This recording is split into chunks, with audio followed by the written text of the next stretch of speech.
கணக்குல 99 மார்க் வாங்கியிருக்கேன்னு சொன்னேன். பொய்ன்னு தெரிஞ்சும் கையெழுத்து போட்டேன்.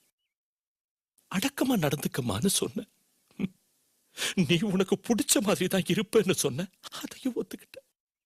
இவ்வளவு சுதந்திரம் எதுக்கு கொடுத்தேன்னு தெரியுமா? என் பொண்ணு மேல எனக்கு இருந்த நம்பிக்கையால. அத நீ நாசமாக்கிட்டியடி.